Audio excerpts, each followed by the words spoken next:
Everybody, it's Sharon, and today I'd like to do something a little different. I'd like to take you on a tour of the drinking culture of San Francisco back in the early days of the city.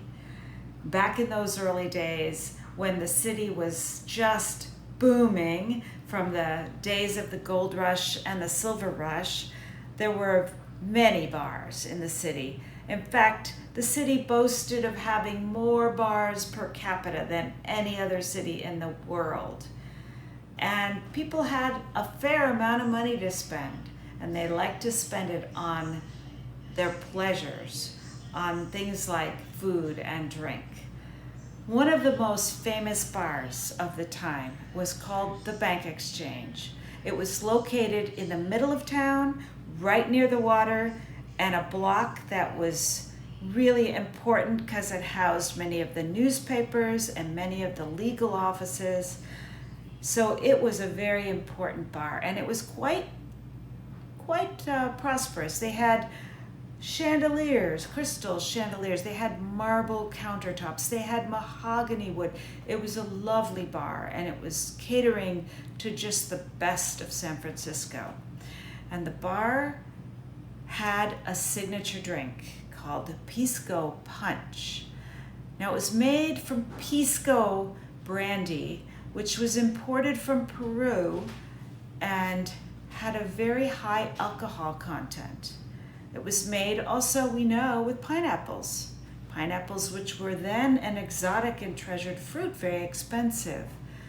It was also made with probably some lemon or some lime. But the other ingredients are a little harder to pin down because the owner of the bar kept it a secret, and he never wanted to divulge how he made his Pisco Punch. He kept that his own proprietary recipe. Pisco Punch was famous all around the world, if not for its taste, then for its potency. One old-timer claimed that a few Piscos and a gnat would fight an elephant. The Bank Exchange finally closed because of Prohibition, but here you can see the plaque heralding the invention of the Pisco Punch, located where the Transamerica Pyramid is today. But fortunately, this isn't the end of the story for us. In 1973, some historians unearthed a recipe that looks to be the original Pisco Punch recipe.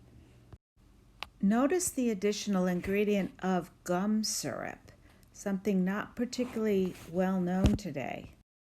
Gum arabic is made from the dried sap of the acacia tree. It acts as an emulsifier and is often used in candies and other food products. And it used to be used in cocktails to make them smoother to the palate. Today, you can buy gum syrup in liquid form, or like this, I've bought the powdered form and I'm adding water. Now over here on the stove, I've combined 2 cups of sugar and 1 cup of water, and I'm heating it to dissolve the sugar. Now we're adding the finished gum syrup to the sugar mixture. We're ready to add the pineapple to the gum mixture in order to give it that flavor and to allow the pineapple to also be flavored with the gum arabic sugar. I mentioned earlier how expensive pineapples were. Putting it in a cocktail was a pretty extravagant gesture.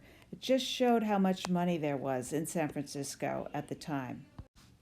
And to put a price on it, 1 Pisco cocktail costs the equivalent of $25 in today's money. That was 4 times as much as any other cocktail at the Bank Exchange. And the final ingredient, squeezed lemons. We're all set up now with our ingredients. I've already put the distilled water in the pitcher. Now I'm going to add the lemon juice without the pits. And the pineapple-flavored gum arabic syrup. And finally, Pisco brandy itself. Cheers! It's good.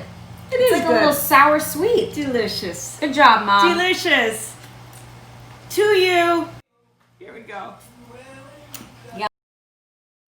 We are enjoying those cocktails, but there is one more ingredient that may or may not have been in the original Pisco Punch. More than one historian has suggested that the original Pisco Punch had Vin Mariani as part of its ingredients. And Vin Mariani contained none other than coca leaves. I guess we'll never know, and of course, Vin Mariani is no longer available. Before we end today, I want to post that recipe one last time. Happy drinking, and see you next time.